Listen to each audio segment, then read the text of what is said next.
Message पे आप सभी का हार्दिक अभिनंदन व जोरदार स्वागत करता हूं फ्रेंड्स। आज के इस वीडियो में वोल्टेज डिवीजन रूल या इसे वोल्टेज डिवाइडर रूल भी कहते हैं और शॉर्ट में इसे वीडीआर भी कहते हैं। इस वीडीआर के बारे में हम लोग बहुत कुछ सीखेंगे। सबसे पहले ये देखेंगे कि ये अप्लाई कहाँ पे होता है, इसके बाद इसका फार्मूला कहाँ से आया और इसके बाद लास्ट में हम लोग सुपर ट्रिक भी देखेंगे। तो फ्रेंड्स वीडियो को स्किप मत करिएगा, लास्ट तक वीडियो में बने रहिएगा। और फ्रेंड्स उनको धन्यवाद करता हूं जो लोग मेरे वीडियो को बहुत ज़्यादा लाइक करते हैं, शेयर करते हैं, कमेंट करते हैं, उनको शुक्रिया, दिल से धन्यवाद। तो फ्रेंड्स आगे बढ़ते हैं वीडियो में। सबसे पहले यह समझते हैं कि वीडीआर कहाँ अप्लाई करेंगे। तो इस नियम का प्रयोग किसी भी क्लोज लूप जिसमें एक वोल्टेज सोर्स एवं उस क्लोज लूप में दो या दो से अधिक रजिस्टर सीरीज में जुड़े हों तो उन प्रत्येक रजिस्टर के बीच वोल्टेज ड्रॉप फाइंड करने के लिए वीडीआर का प्रयोग करते हैं। तो फ्रेंड्स ये नियम हम एक क्लोज लूप में ही लगा सकते हैं जिसमें कि दो या दो से अधिक रजिस्टर सीरीज में जुड़ा हो। तो आगे देखते हैं कि सीरीज क्या होता है। फ्रेंड्स आपके स्क्रीन पे ये 3 रजिस्टर दिख रहा होगा, R1, R2, R3। यहाँ पे हमने थोड़ा समझने के लिए आपको नंबरिंग कर दी है। यहाँ पे 1 टर्मिनल, यहाँ पे दूसरा टर्मिनल, इस तरीके से R2 का ये तीसरा, इसको चौथा नाम दे दिया गया है। इस तरीके से R3 को 5 और 6 नाम दे दिया गया है। तो फ्रेंड्स सीरीज कनेक्शन में जब हम लोग इस पॉइंट को, ये आप देख रहे हैं 3 रजिस्टर है, इसमें अगर 2 और 3 को मिला दिया जाए, इसी तरीके से 4 व 5 को मिला दिया जाए और ये 1 जो पॉइंट है और 6 पॉइंट को एक बैटरी सोर्स से जोड़ दिया जाए। यहाँ पे आप देख रहे हैं एक बैटरी सोर्स है जो हमको इनपुट सप्लाई दे रहा है। तो इस प्रकार के जॉइंट को हम लोग सीरीज जॉइंट कहते हैं, या हम ये कह सकते हैं कि ये जो रजिस्टर है R1, R2, R3 तीनों सीरीज में जुड़े हुए हैं। तो फ्रेंड्स ये सीरीज आपको बहुत अच्छी तरीके से समझ में आया होगा। और इसमें एक बात आपको और भी ध्यान देना है फ्रेंड्स कि इस बैटरी के द्वारा जो करंट इस पूरे क्लोज लूप में फ्लो होगा, मान लेते हैं कि वो I करंट फ्लो हो रही है। तो एक चीज़ ध्यान देना है, क्योंकि ये रजिस्टर सीरीज में जुड़ा हुआ है, आप देख रहे हैं ये रजिस्टर सीरीज में जुड़ा हुआ है, इसलिए प्रत्येक रजिस्टर के बीच जो करंट I होगा वो समान फ्लो होगा। बट एक चीज़ का ध्यान देना होगा आपको कि इन रजिस्टर के बीच में जो वोल्टेज ड्रॉप होगा वो भिन्न भिन्न होगा। आप देख सकते हैं यहाँ पे R1 के क्रॉस जो वोल्टेज ड्रॉप हो रहा है वो V1, इसी तरीके से V2 R2 के क्रॉस, इसी तरीके से R3 के क्रॉस V3 वोल्टेज ड्रॉप हो रहा है।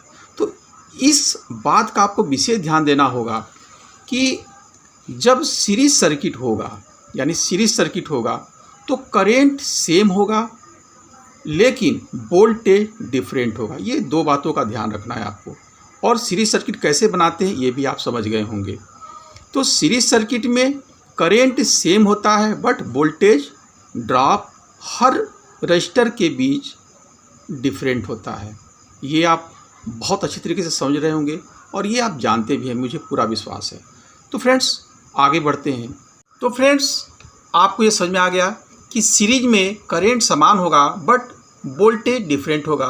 फ्रेंड्स इस सर्किट को, ये जो सर्किट क्लोज सर्किट दिख रही है, इस सर्किट को कुछ हम लोग इस तरीके से भी बना सकते हैं। यानी ये जो तीनों रजिस्टर है, इन रजिस्टर का इक्विवेलेंट निकाल लिया जाए, चाहे इसे आप टोटल रेजिस्टेंस कह सकते हैं।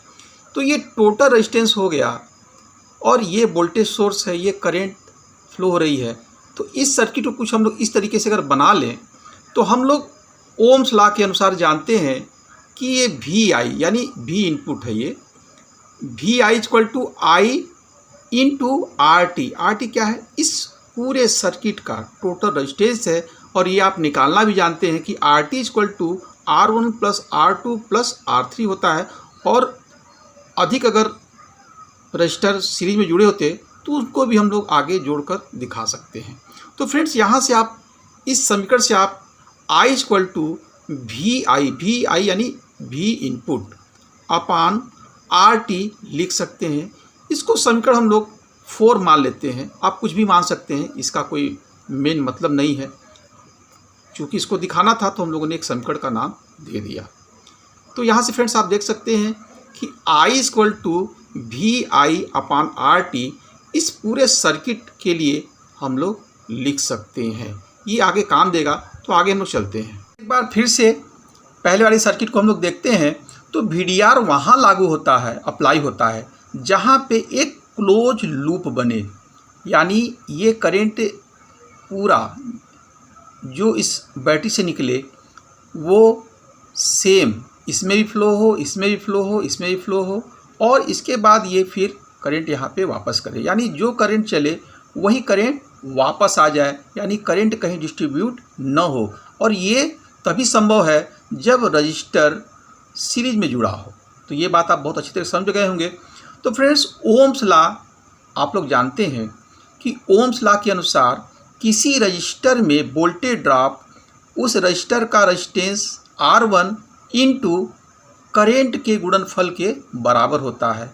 तो इस तरीके से आप देख सकते हैं कि यहाँ पे V1 है, इसी प्रकार से इसमें भी वोल्टेज ड्रॉप जो होगा R2 इंटू आई, इसी प्रकार से इसमें भी जो वोल्टेज ड्रॉप होगा R3 इंटू आई होगा। इस तरीके से ओम्स लॉ के अनुसार हम लोग इसको लिख सकते हैं कि V1 equal to I into R1, V2 equal to I into R2 और V3 equal to I into R3। इस तरीके से समीकरण का हम लोग नाम दे दिया 1, 2, 3।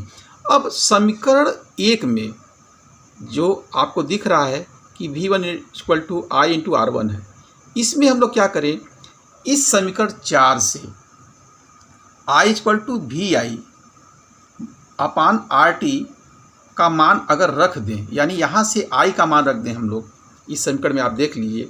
तो यहाँ पे I की जगह हम लोगों ने क्या लिख दिया, V इनपुट अपान RT, और ये R1 पहले से ही था तो इस R1 को इस यहाँ पे रख दिया गया। तो इसको कुछ इस प्रकार से हम लोग लिख सकते हैं कि V1 equal to V I into R1 upon RT। इस प्रकार से समीकरण 2 में V2 इक्वल टू I का मान रख दें वी आई अपान RT, तो V2 equal to V I into R2 upon RT लिख सकते हैं। इसी प्रकार से V3 equal to V I into R3 upon RT लिख सकते हैं।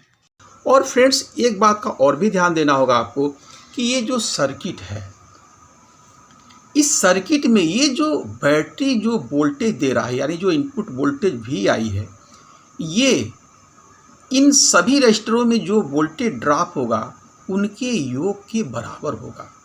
ये KVL भी कहता है, KVL यही कहता है, ऊर्जा संरक्षण का नियम यही कहता है कि जो ऊर्जा यहाँ से निकल रही है वो इन रजिस्टरों के बीच में जो ऊर्जा ड्रॉप हो रही है उसके बराबर होगा। तो हम लोग यहाँ पे ये भी लिख सकते हैं कि VI यानी जो इनपुट वोल्टेज है वो जो टोटल जितने भी रजिस्टर जुड़े हुए हैं उनमें जो ड्रॉप हो रहा है उनके योग के बराबर होगा। ये बात भी आपको बहुत अच्छे तरीके से ध्यान देना होगा। तो फ्रेंड्स आगे चलते हैं सुपर ट्रिक की तरफ कि सुपर ट्रिक क्या है। वीडियो के अंत में हम लोग सुपर ट्रिक देखते हैं। आपके स्क्रीन पे ये दिख रहा होगा formula, VN equal to VI into RN upon RT। VN क्या है, VN जिस रजिस्टर के बीच में वोल्टेज ड्रॉप ज्ञात करना है, मान लीजिए R1 के बीच में ज्ञात करना है तो इसको हम लोग V1 लिखेंगे। VI क्या है, उस क्लोज सर्किट जिस क्लोज सर्किट में ये सोर्स ऑफ एनर्जी यानी वोल्टेज सोर्स है उसका मान है। RN क्या है, जिस ब्रांच में, मान लिया जाए कि अगर R1 में ज्ञात करना है तो यहाँ पे हम लोग R1 लिख देंगे। RT क्या है, इस क्लोज लूप में जितने भी रजिस्टर सीरीज में जुड़े हुए हैं उन रजिस्टेंसों का योग। यहाँ पे आप देख सकते हैं RT equal to R1 plus R2 plus R3, और जितने भी रजिस्टेंस अगर और भी होते तो हम लोग और भी जोड़ देते, उनका टोटल मान है। तो फ्रेंड्स अगर ये वीडियो आपको पसंद आया तो प्लीज़ लाइक करिए, शेयर करिए, और जिन लोगों ने मेरा करंट डिवीजन रूल का वीडियो नहीं देखा है वो जाकर करंट डिवीजन रूल का वीडियो भी देख लें।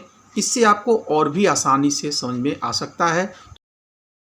फ्रेंड्स, इस प्रकार से एक फार्मूले से आप किसी भी रजिस्टर के बीच में वोल्टेज ड्रॉप ज्ञात कर सकते हैं। आपको बस ध्यान देना है कि उस पूरे टोटल सर्किट का वोल्टेज इनटू जिस रजिस्टर के बीच में वोल्टेज ड्रॉप ज्ञात करना है उसका रेजिस्टेंस बटे टोटल रेजिस्टेंस।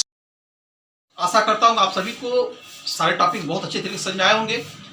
फ्रेंड्स, मेरे वीडियो को लाइक करने के लिए, शेयर करने के लिए बहुत बहुत धन्यवाद, और आप इतना समय मेरे साथ देते हैं इसके लिए भी आपको बहुत बहुत धन्यवाद, शुक्रिया, थैंक यू।